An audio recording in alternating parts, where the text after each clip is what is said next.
Well, I have some bad news. A bug has hit the house, but mainly me and Samantha. We've been feeling awful for probably too long now. And today I want to head out into the woods to see if we can find some things to make Samantha and I feel better. I love to go out to the woods and forage, and there's a few things that I'm looking for specifically, but we'll see what else we can find when we're out there. It has been beautiful here for about a week in the 50s, but overnight it turned pretty cold. But it means that we might find some pretty interesting things out in the woods, but I'm just hoping for some medicine. I have my handsome assistant with me today.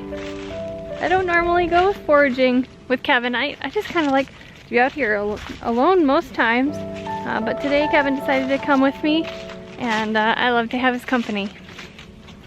Oh, and I bet you thought I forgot a basket. Never. I always go foraging with a cute basket.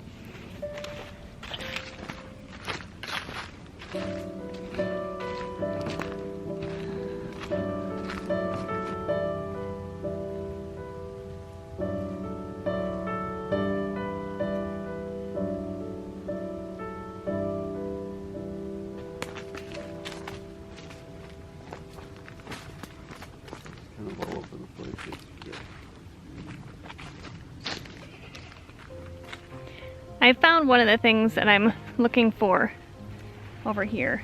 It's a tiny little pine tree. Now I'm going to collect pine needles because pine needles are 4 to 5 times higher in vitamin C than orange juice. And this is a new tree that has very young pine needles, and that's what you want to collect. We're going to actually make pine needle tea in the house as a wonderful natural source of vitamin C for Samantha and I. I'm going to take them from this young one also because our pine trees are really tall and there's not a really good way for me to get up to the existing branches to get some of the pine needles. We have these little guys everywhere, so I'm going to harvest almost all of these needles and bring them into the house.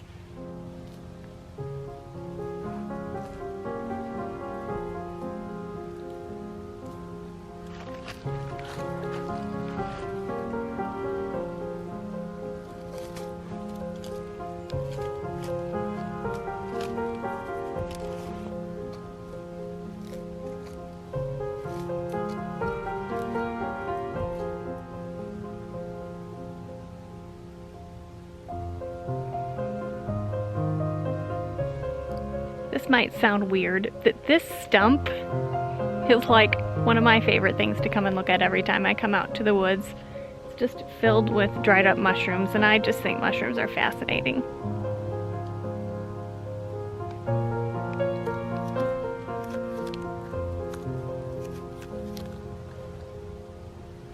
It's interesting when you're out in the woods and you just take your time to look around and you start noticing things.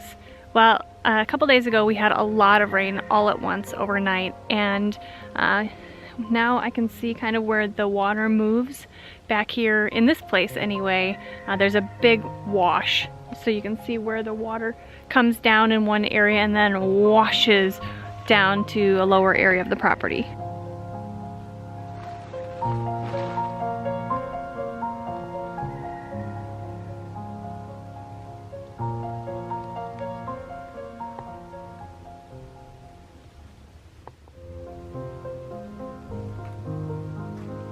I might love different mosses and lichens just as much as I love mushrooms, well, to find them anyway.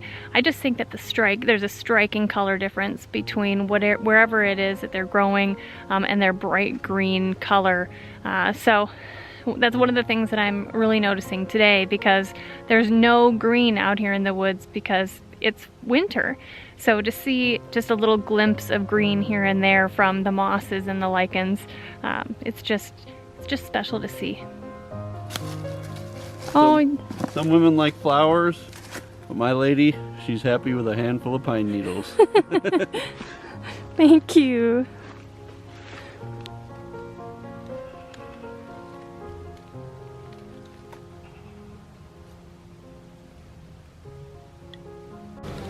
I found another little tree here that I can take some from.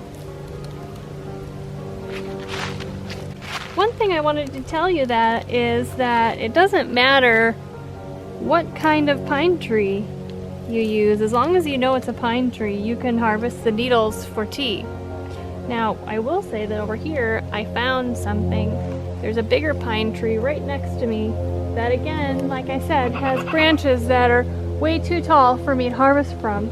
But one of the little sections of it has fallen down here.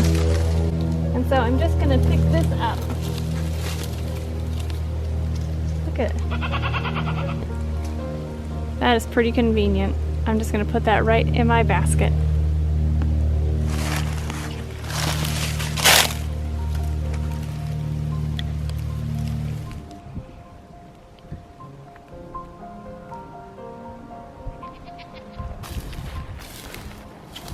Wind is starting to pick up. Hey! All over. Oh man, it looks like the wind. We've had so much wind. Oh, what a blessing. Let's just pick quite a bit of these up and then we'll store them in the refrigerator to keep them good. Now we want to get the ones that are the most dark green. Okay. And not the ones that have, you know, kind of yellowish. Put the sap. Oh wow. Or is that some disease? I don't know. I think that's Sap. sap. That's what I think you would call pine tar.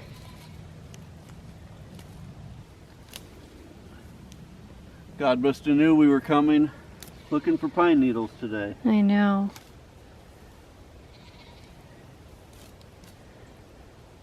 We have a lot of pine trees. A lot of pine trees. And they're really tall. Can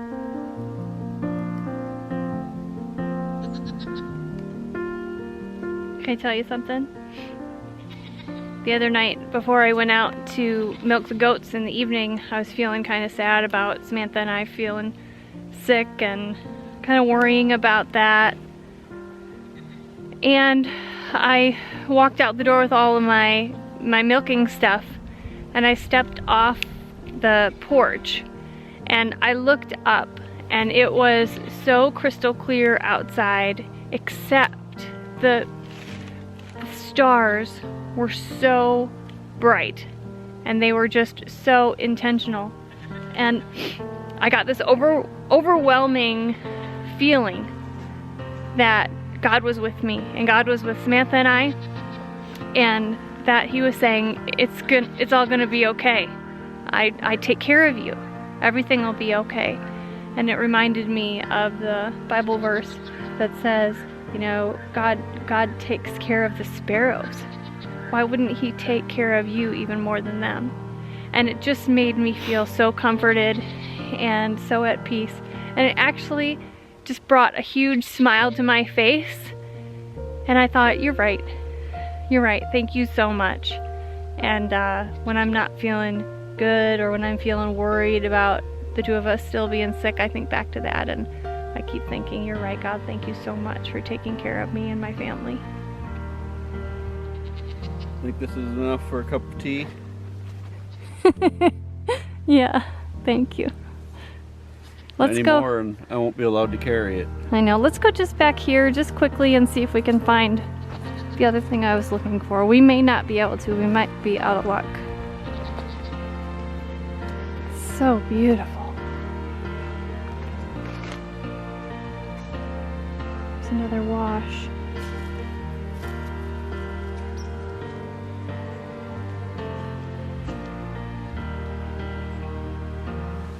Oh, thankfully we found the other thing that I'm looking for.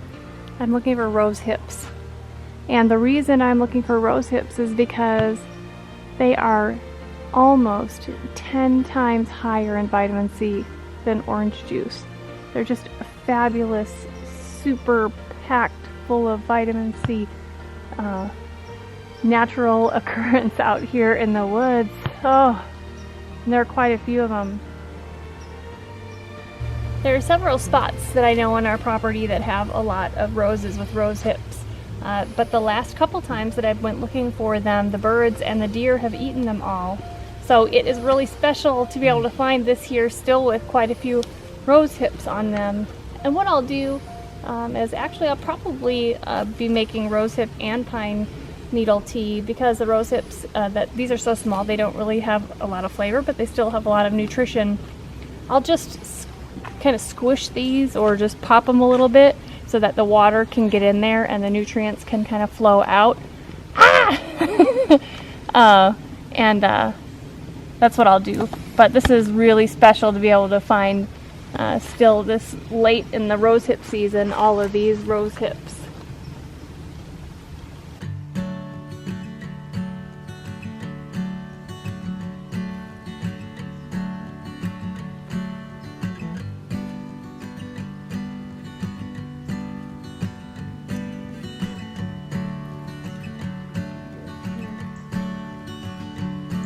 So I'm happy with how much we've gathered. You know, we'll only use 5 or 6 of those little guys in a cup of tea, and we'll leave the rest for the wildlife out here. So it's getting kind of chilly, my hands are getting numb, the sun is going down, so it's a good time for us to go inside and make a cup of pine needle and rosehip tea.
So good.